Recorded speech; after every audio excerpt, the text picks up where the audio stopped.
ان اللہ امرنی بسبعۃ خشیت اللہ بالسر والعلانیہ. نبی کریم سرکار مدینہ صلی اللہ علیہ وسلم نے ارشاد فرمایا کہ اللہ تبارک و تعالی نے مجھے 9 باتوں کا حکم دیا. 9 باتیں. کیا بات ہے؟ اولاد ہو نا، والدین چاہتے ہیں ہماری اولاد کی تربیت اچھی ہو، استاد چاہتے ہیں میرے ہمارے شاگردوں کی جو تربیت ہے وہ اچھی ہو.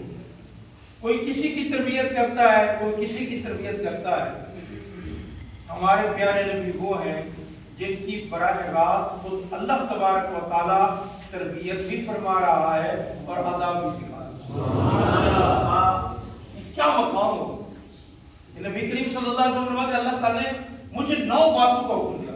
اچھا یہ صرف حضور تک نہیں بلکہ اللہ تعالیٰ کی چاہت بھی یہ ہے حضور آپ کے ذریعے آپ کی امت تک بھی یہ تعلیم پہنچے، آپ کی امت بھی آپ کے طریقے پر چلے، آپ کی اطاعت کرے، اتباع کرے، فرما برداری کرے.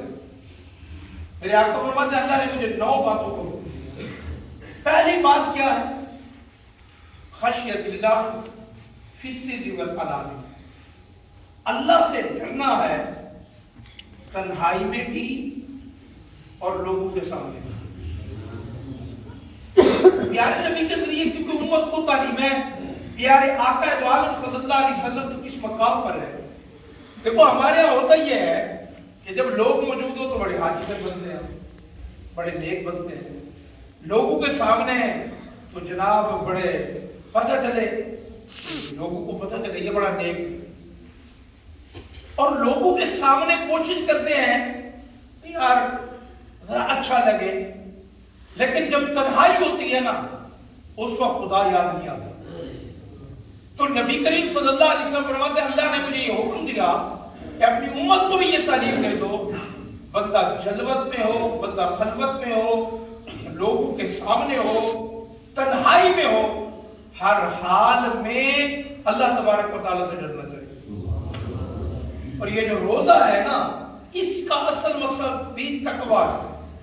یہ دیکھو پیاس لگی ہوئی ہو، بھوک لگی ہوئی ہو، حلال چیز بھی سامنے ہو، لیکن بندہ بھی دیکھنے والا بھی کوئی نہ ہو تو تنہائی میں بھی بندہ کھاتا نہیں ہے، پیتا نہیں ہے، حالانکہ کوئی دیکھ نہیں رہا اور پیاس بھی ہے یا کھانے کی چاہت بھی ہے، لیکن اس وجہ سے رکا ہوا ہے یار میرا روزہ ہے.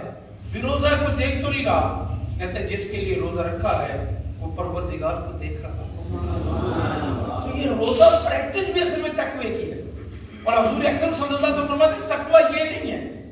آج کل تو صحیح بات ہے میں آپ کو بتاؤں، خیر میری تو یہ خامی ہے کہ وہ بند جن کے جیسے اور لوگ رہتے ہیں کم سے کم ہاتھ میں تسبیح ہو، جبہ کبا ہو اور وہ بڑی دستار ہو تو لوگ اکثر اس لیے بھی پہن لیتے تاکہ پتہ چلے یار بڑا نیک آدمی ہے.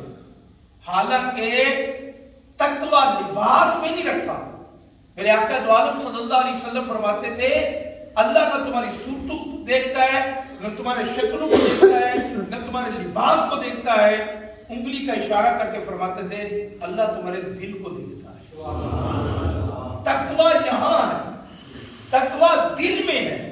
تو جب بندے کے دل ایسا ہو جائے کہ وہ جلوت اور خلوت میں اللہ کا خوف اس کو ایک جیسا لگنے لگ جائے، جیسے کہ اللہ اکبر کیسی خوبصورت بات ہے. حضرت سیدنا عمر فاروق رضی اللہ عنہ کا زمانہ ہے تو آپ گشت کرتے تھے، تو رات کو گشت کر رہے تھے یعنی جیسے تہجد کا وقت ہوتا ہے تو مدینے کے گھر میں سے آواز آ رہی ہے، ایک عورت اپنی بیٹی کو کہہ رہی ہے جلدی جلدی دودھ میں پانی ملا لے، ابھی اندھیرا ہے کوئی دیکھ نہیں رہا تاکہ یہ روشنی سے پہلے پہلے. اچھا مجھے لگتا ہے اتنا شرم و حیا ہوتی تھی کہ اگر ملاوٹ بھی کرتے تو کم سے کم لوگوں سے ضرور ڈرتے تھے. اب تو بھی سرعام ماشاءاللہ، اب تو نہ خدا کا ڈر ہے نہ لوگوں کا ڈر ہے. یعنی وہ پہلے عورت اتنا تو کہہ رہی ہے کہ لوگ دیکھ نہ لیں، لیکن وہ لڑکی ہے. اب یہ آواز آ رہی ہے، حضرت عمر فاروق روک گئے. وہ لڑکی ہے وہ کام کر ہی نہیں رہی. ماں نے 2-3 مرتبہ, جب تیسری مرتبہ ماں نے کہا نا تو کرتی کیوں نہیں, وہ کہنے لگی ماں تو کہتی ہے کوئی دیکھ نہ لے, میں جب بھی ارادہ کرتی ہوں مجھے یوں لگتا ہے میرا رب مجھے دیکھ رہا. یہ وہ تقوی کا اعلیٰ مقام ہے کہ میرا رب مجھے دیکھ رہا ہے. تو جب یہ مقام ملتا ہے تو بندہ مقام تقوی پہ پہنچتا ہے. اب ہوا کیا, حضرت عمر فاروق نے سنا گھر چلے گئے. صبح ہوئی, اپنی گھر والی کو ساتھ لیا, اس لڑکی کے گھر پہنچ گئے. دروازہ کھٹکایا, پتہ چلا امیر المومنین سیدنا عمر فاروق آئے گئے.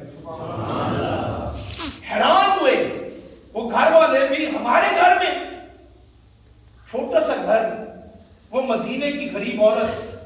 حضرت عمر فاروق کو حالت سالہ مرحبا کا, اندر تشریف لے گئے. امیر المومنین کیا کرتی ہوئی, ہمیں حکم کرتے ہم آ جاتے. فرمایا نہیں, ہم تیری بیٹی کا رشتہ لینے آئے. آج کل بھی تو رشتے ہوتے ہیں نا, کیا کیا دیکھا جاتا ہے. حضرت سیدنا عمر فاروق رضی اللہ تعالیٰ عنہ, اس عورت کے پاؤں کے نیچے سے زمین نکل گئی. کہاں عمر فاروق, کہاں ہمارا رشتہ, کہا نہیں ہم تو غریب ہیں. فرمایا تو غریب نہیں ہے, اللہ نے جو تجھے بیٹی عطا کی ہے. اور یہ بعد میں حضرت سیدنا عمر بن عبد العزیز, جسے ثانی عمر فاروق کہا جاتا ہے, یہی وہ لڑکی بعد میں ان کی ماں بنی تھی. تو تقویٰ جو ہے, اس نے فرمایا علانیہ ہو یا پوشیدہ ہو, جلوت میں ہو یا خلوت میں ہو, تو جب بندے کا مقام ایک جیسا ہو جائے تو بندہ متقی بن جاتا ہے, پرہیزگار بن جاتا ہے, اور روزے کا مقصد بھی یہی ہے. دوسرا نبی کریم صلی اللہ علیہ وسلم نے فرمایا, اللہ تبارک و تعالیٰ نے مجھے دوسرا حکم کیا دیا. فرمایا دوسرا حکم کیا, واقصد فی الفقر والغنی, اعتدال پسندی اختیار کرو, غربت میں بھی اور جب پیسہ عام ہو تب بھی. ہمارے یہاں تو یہ ہوتا ہے کہ غربت ہے تو بس بھی کچھ نہیں, مر گئے, جب آ جائے تو پھر ایک دم اڑا دینا. میرے آپ کے اقوال سے فرمایا اعتدال پسندی, اور جو بندہ اعتدال پسندی درمیانہ, کیونکہ حضور فرماتے ہیں خیر الامور اوسطها, بہترین کام درمیانہ کام ہے. جملہ کہہ دیتا ہوں, وہ کہتے ہیں اتنا خشک نہ بن کہ توڑ دیا جائے, اتنا نرم بھی نہ بن کہ نچوڑ لیا جائے. درمیانی چیز جو ہوتی ہے, اسلام بھی اسی کو پسند کرتا ہے. عبادات میں بھی یہ عبادت ایسی نہیں ایک رات تو پڑھے ساری رات پڑھے اور دوسری رات اٹھے بھی نہ. ایک دن تو جناب والا قرآن کا ختم ہی کر ڈالا اور پھر 15-20 دن قرآن مجید کو دیکھا تک بھی نہیں. اسلام ایسا نہیں. اسلام چاہتا ہے تو روزانہ پڑھ, جتنا پڑھ سکتا ہے, عبادت کا جتنی تو کر سکتا ہے, لیکن ہونا روزانے کی بنیاد پر چاہیے. اور تیسری اور آخری آیت کی بات, یہ 9 باتیں 3 کر کے سناؤں گا. فرمایا کلمۃ العدل فی الغضب والرضا. کیا خوبصورت ارشاد ہے. میرے آقا فرماتے ہیں اللہ نے مجھے یہ سکھایا ہے, غصے میں ہو یا خوشی میں ہو.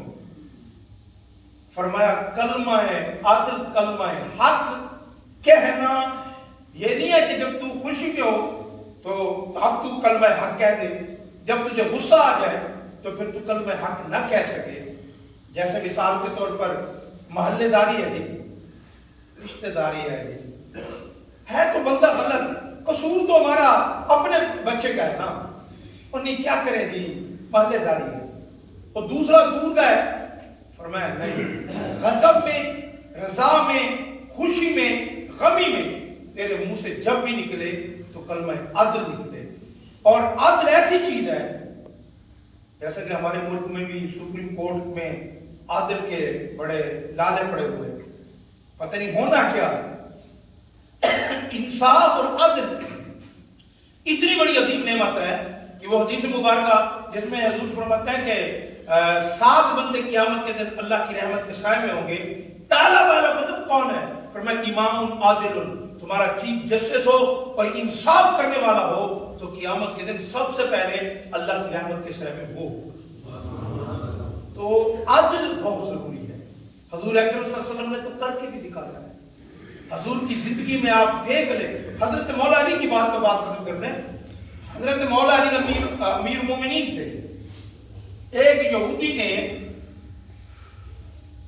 دعویٰ کر دیا کہ یہ تلوار ان کے پاس جو ہے یہ میری ہے۔ قاضی کے پاس فیصلہ چلا گیا۔ حضرت علی نے دعویٰ کیا تھا تو گواہ پر تھا، انہوں نے کہا گواہی دو۔ قاضی نے کہا، انہوں نے کہا میرا بیٹا گواہ، پر میں بیٹے کی گواہی باپ کے حق میں قبول نہیں۔ انہوں نے کہا میرا غلام گواہ ہے، کہا غلام کی گواہی مالک کے حق میں، حالانکہ وہ جانتے تھے علی سے سچا اور کون ہو سکتا ہے، لیکن ظاہری طور پر گواہ نہیں تھے۔ یہودی نے قسم اٹھا لی، فیصلہ ان کے حق میں دے دیا۔ یہودی جانے لگا نا، واپس آ کے کہتا ہے اے علی یہ تلوار بھی تیری ہے، تو مجھے کلمہ پڑھا دے۔ فرمایا کیا ہوا؟ کہا تمہارے اسلام میں اتنا عدل ہے، تو امیر المومنین بھی ہے، گواہ بھی تیرے پاس ہے، تلوار بھی تیری ہے، قاضی جانتا بھی ہے تو سچا ہے، فیصلہ میرے حق میں، کیونکہ ظاہری طور پر تیرے پاس گواہ نہیں تھے۔